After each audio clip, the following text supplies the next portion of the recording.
Hey guys, thanks for checking out Mad Chatter with D&E The Essentials.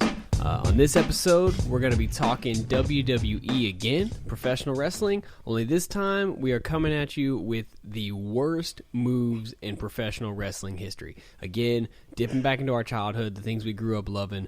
We're pulling from WCW, WWF of old, and the WWE of today. So I'm going to go ahead, I'm going to punt this one, I'm going to give it to E, and he's going to give you the 5 worst moves in wrestling history.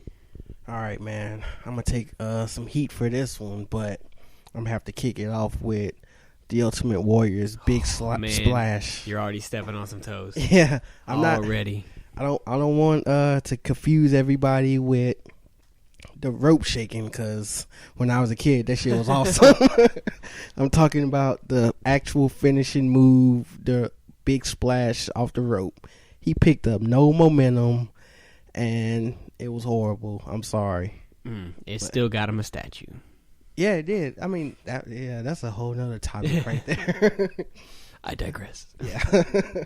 My next one, a lot of people might not know Stevie Ray. He was the less athletic guy of Harlem Heat. His move was the flapjack. It was like he would start at the pedigree position, but he would like pick him up and then just drop him. So it was pretty horrible. Completely ineffective in every way possible. Let me just pick you up and lay you on your belly. Yeah, it was horrible to watch. Number 3, another horrible move is Goldust's curtain call. Man, this move was horrible.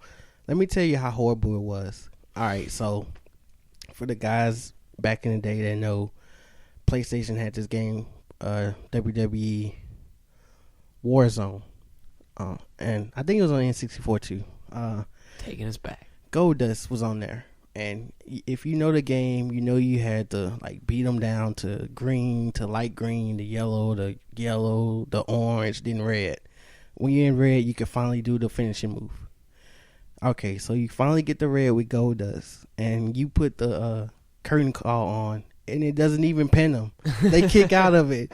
Even on the video game, they know it's weak. Everyone understood. Even the designers of a video game, well, probably EA Sports, who made that? Like Acclaim or something. Yeah. Shout out to Acclaim. Yeah, they understood like that this was a bullshit move. Yeah. Speaking of bullshit moves, let's move on to John Cena's 5-knuckle shuffle. Ugh. Man, the only reason I think he did it is to just steal it from The Rock, that theatrical move to build up for the crowd. Yeah, he did play it up well. That's the one thing, as much as I do not like John Cena, he can definitely play up the crowd. He's probably the best in the game today at interacting with the crowd. And at the end of all his theatrics, there's a completely missed knuckle to the face. No, absolutely. And my final one was Chyna's low blow. It was an effective move, but screw that. No, I mean, dick punches are off. Yeah. When you're just going for the boys, I have to hate you for that. So, D, let the fans know what you're working with over there. All right, I'm going to go ahead and I'm just going to start at number 5. I'm going back old school. If you remember the tag team duo of Too Cool, there was a member named Scotty Too Hottie who was a white dude that thought he could dance, and his finisher was the worm. Oh, yeah. He would literally do the worm. He would dance, and then he would do this little shuffle thing, and then it was like a falling throat chop. It was completely over with the fans, but it was horrible. Oh, yeah, it was garbage. Now to pair with that, they did bring a big name into wrestling that was attached to them, kind of gave them their upstart, and that was Rikishi. And Rikishi fills my number 4 spot with one of the worst moves in wrestling history in the stinky face. Yeah. And the stinky face is garbage. Beat some dude down in the corner, and then some fat guy at the end of the match after he's been sweating for 20 minutes just puts his butt in your face. 2 big hams going right in your face. Cannot get behind that. Coming in at number 3, I'm going to go with a modern-day guy. I'm going to go with Cesaro. I know he's popular right now. I know he's got a big supporting. He's probably one of the better technical wrestlers in the game today, but his moves are garbage. They're crap. And I'm specifically going to point out the big swing. That is trash. How is that even a move? let me grab your ankles and I'm just going to spin in a circle and the crowd's going to count and I'm going to let you go. And that's it. That's the move. Now, it's not necessarily a finisher. It's more of a signature move, but he does it like every single match. And it's like they use it as like a feat of strength. Like, look, he's doing the big swing on the Big Show. Who gives a shit? The Big Show's still going to get up and beat the hell out of you. Fight me in real life, man. Fight me. Could you see that in real life in a parking lot? Oh, no. Big Show kills everyone. No, I'm talking about like the big swing outside.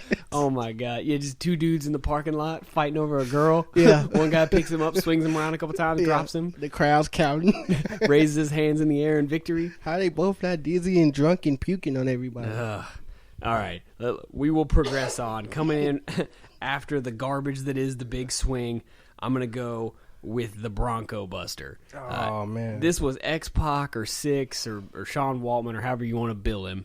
This was his finisher, and it was similar to the Stinky Phase. He would kick you down into a corner, and you would sit there on the corner, and he would go to the opposite side of the ring, run, charging, and then he would just bounce on you. He would jump into your lap, and he would bounce on you, slapping his dick in your face. That was the move. Two words, mustache ride.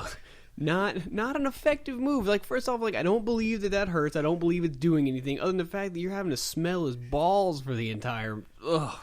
Yeah. Screw you, X-Pac. You were a terrible wrestler. You never went over. I always hated you. I'm not going to give you any love. You make my number 2 spot of worst wrestling moves of all time.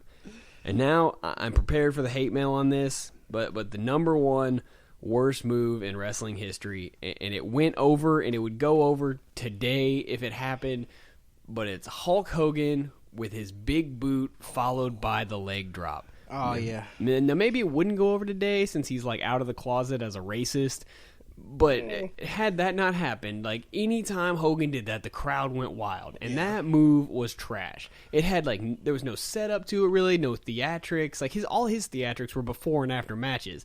In the ring, it's like he hit you with a boot, which, you know, you fell way harder than that boot actually ever hit you. Yeah. And then he would hit the ropes, and he would hit you with a leg drop, clearly with a knee bent that never actually touched you. Again, even if it did, even if he crushed the bridge of your nose with his leg, like, I'm pretty sure you're just going to be like, ow, ow, that hurt. Why would you do that? Why would you do that, Hulk? That's not an effective move. It's not like the Hulk I know. It's like, I mean, a choke slam. You could debilitate someone with that. Like, that's a legit wrestling move. If you did that in real life, it hurts. Yeah. The big boot followed by a leg drop is garbage. And I know Hogan's popular. I know he's a great, but I just cannot get behind that. I hate that move, and it is my least favorite move in professional wrestling history. Yeah, that era back in the day, man, was super campy with moves. Like, I'm pretty sure somebody had like a suplex or a body slam as their finisher back then. Oh, yeah, I'm sure. The belly to belly, like that was enough to debilitate somebody. Yeah. Let me hit you with the belly to back and then just pin you. What the hell, man? You just like pick me up and set me down. Like, how am I finished now? How did you just defeat me with that? Yeah, shout out to the mid-90s to when they actually tried to convince us that moves hurt.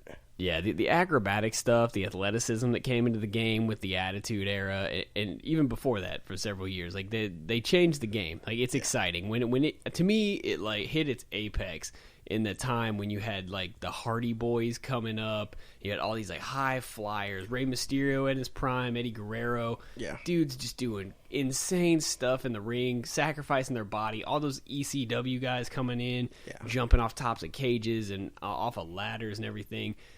That is the WWE, WWF that I grew up knowing and loving, and that is how I will always remember it.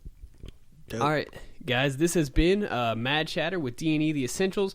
Last time we brought you the top 5 finishers. This time we hit you with our 5 worst. Let us know what you guys think. Give us your feedback. Tell us what your top 5 are. Tell us what your bottom 5 are. We want to know if you agree with us, and we want to see where we all differ. So send us your opinions. Put them on our Facebook. Put them on our website. Comment on YouTube. We'd be more than happy to hear from you. Peace.